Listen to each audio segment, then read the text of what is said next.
Dan dengan Islam kita mengenal betapa Allah Subhanahu wa taala telah mewajibkan kepada kita berbagai macam kewajiban untuk kita laksanakan. Kewajiban untuk salat, untuk puasa, untuk melaksanakan zakat, ibadah haji bagi yang mampu, dan berbagai bentuk amal soleh yang lainnya. Audio Jungle.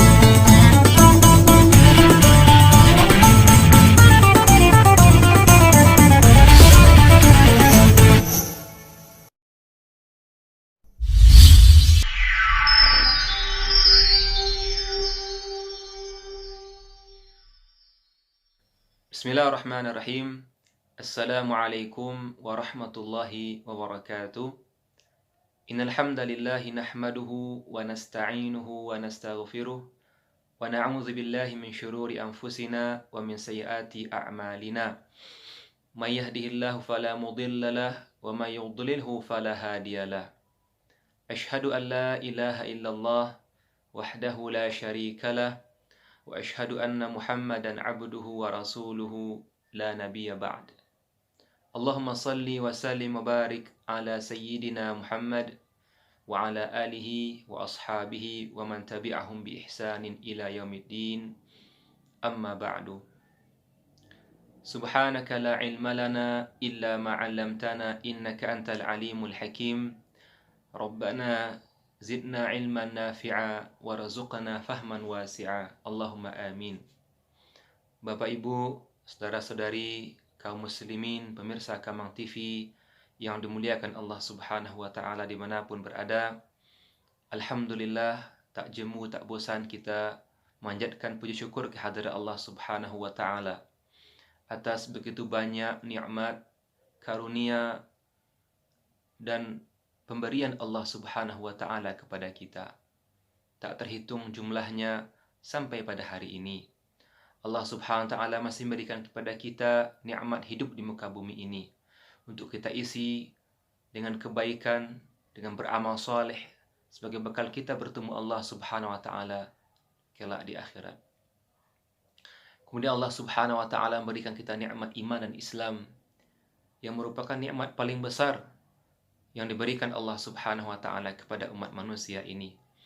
Dengan iman kita mengenal Allah Subhanahu wa taala, kita mengenal tujuan hidup kita, kita mengenal adanya surga dan neraka, kita mengenal adanya hari akhirat, hari pembalasan. Dan dengan Islam kita mengenal betapa Allah Subhanahu wa taala telah mewajibkan kepada kita berbagai macam kewajiban untuk kita laksanakan. Kewajiban untuk salat, untuk puasa, untuk melaksanakan zakat, ibadah haji bagi yang mampu, dan berbagai bentuk amal soleh yang lainnya.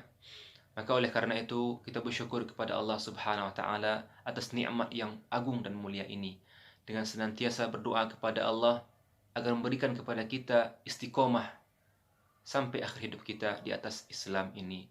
Wala tamutunna illa wa antum muslimun, kata Allah Subhanahu wa taala. Janganlah kalian mati meninggalkan dunia ini kecuali dalam keadaan Islam, menyerahkan diri kepada Allah Subhanahu wa taala. Kemudian salat dan salam untuk Nabi kita Nabi besar Muhammad sallallahu alaihi wasallam. Allahumma salli wa sallim wa barik alaihi. Bapak Ibu kaum muslimin, para pemirsa Kamang TV yang dimuliakan Allah Subhanahu wa taala. Tema kajian kita pada kesempatan yang singkat ini adalah tentang berdoa kepada Allah Subhanahu wa taala. Setiap kita ada hajat, ada kebutuhan, ada permohonan, ada permintaan, ada harapan, ada keinginan. Yang sakit agar segera disembuhkan penyakitnya.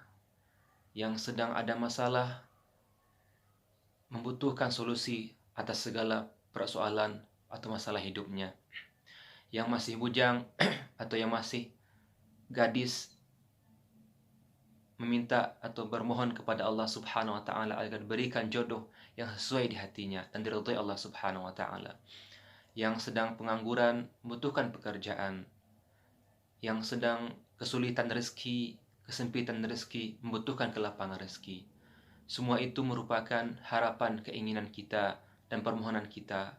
Kepada siapa kita meminta? Tentu kepada Tuhan kita, kepada pencipta kita, kepada Allah Subhanahu wa taala yang maha kuasa atas segala sesuatu, yang maha berkehendak atas segala sesuatu, yang mendengarkan setiap doa yang kita ucapkan, yang mengetahui segala isi hati kita, yang mengetahui keadaan hidup kita. Kaum muslimin, para pemirsa Kamang TV yang dimuliakan Allah Subhanahu wa taala. Allah Subhanahu wa taala berfirman dalam surah Al-Baqarah, A'udzu billahi minasyaitonir rajim. Bismillahirrahmanirrahim. Wa idza sa'alaka 'ibadi 'anni fa inni qarib. Ujibu da'wata da'i idza da'ani falyastajibu li wal yu'minu bi la'allahum yarshudun. Dari ayat ini ada 5 hal yang dapat kita ambil. Yang pertama, Allah Subhanahu wa taala berfirman kepada Nabi Muhammad sallallahu alaihi wasallam, "Wa idza sa'alaka," dan apabila ibadi, dan apabila hamba-hambaku bertanya kepadamu wahai Muhammad.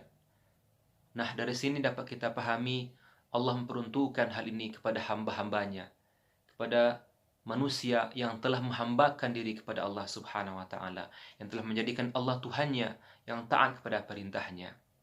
Wa idza sa'alaka 'ibadi 'anni fa inni qarib. Maka yang kedua dari ayat ini dapat kita ambil adalah bahwasanya Allah Subhanahu wa taala Maha dekat, qaribun. Yang ketiga adalah ujibu da'wata da'i. Aku mengabulkan permohonan yang meminta kepada aku, kata Allah. Falyastajibu li. Maka yang keempat adalah kata Allah, maka hendaklah mereka mematuhi segala perintahku dan permintaanku. Wal yu'minu bi, dan hendaklah mereka beriman kepadaku. Kaum muslimin yang dimuliakan Allah Subhanahu wa taala. Dari ayat ini dapat kita ambil kesimpulan yang pertama adalah Allah Subhanahu wa taala memberikan peluang dan kesempatan kepada manusia yang telah menjadikan Allah sebagai penciptanya, sebagai sembahannya, sebagai Tuhannya. Kepada manusia yang telah mengabdikan dirinya kepada Allah, menghambakan dirinya kepada Allah Subhanahu wa taala. Yang kedua adalah bahwasanya Allah itu dekat dengan kita, sangat dekat sekali. Maka ketika kita berdoa kepada Allah Subhanahu wa taala, tidak perlu kita harus berkeras-keras. Cukup kita berdoa kepada Allah dengan suara yang lirih, dengan suara yang rendah, merendahkan diri kita kepada Allah Subhanahu wa taala. Karena Tuhan yang kita panggil ini adalah Tuhan yang Maha mendengar, Tuhan yang dekat dengan kita, Tuhan yang senantiasa mengawasi kita dan bersama kita. Wa huwa ma'akum aynama kuntum, kata Allah, dan Dia bersama kalian dimanapun kalian berada. Yang ketiga adalah bahwasanya Allah Subhanahu wa taala akan mengabulkan setiap permohonan hamba-hambanya. Ujibu da'wata da'i, kata Allah. Aku mengabulkan doa, permintaan orang-orang yang bermohon kepada kata Allah. Rasulullah SAW mengatakan bahwasanya doa itu pasti Allah kabulkan. Doa seorang muslim pasti Allah kabulkan. Apakah doa itu akan Allah kabulkan sesuai yang dimintanya, ataukah barangkali Allah punya kuasa, Allah punya ilmu, pengetahuan bahwasanya apa yang diminta itu tidak baik untuk hamba itu, maka Allah alihkan darinya keburukan. Yang ketiga adalah kata Rasulullah SAW, atau Allah simpankan pahala untuknya di akhirat kelak.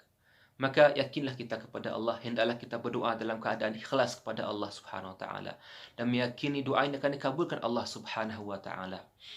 Kemudian yang ketiga adalah ujibu da'wata da'i idza da'ani falyastajibu li, kata Allah. Dan hendaklah yang keempat, yaitu hamba ini hendaklah dia patuh kepada perintah Allah. Bagaimana Allah akan mengabulkan doa-doa kita kalau kita membangkang kepada Allah, tidak patuh kepada suruhan Allah, tidak mengikuti segala apapun yang Allah perintahkan kepada kita. Maka hendaklah seorang hamba ketika dia ingin minta kepada Allah, hendaklah ia mematuhi segala perintah-perintah Allah terlebih dahulu.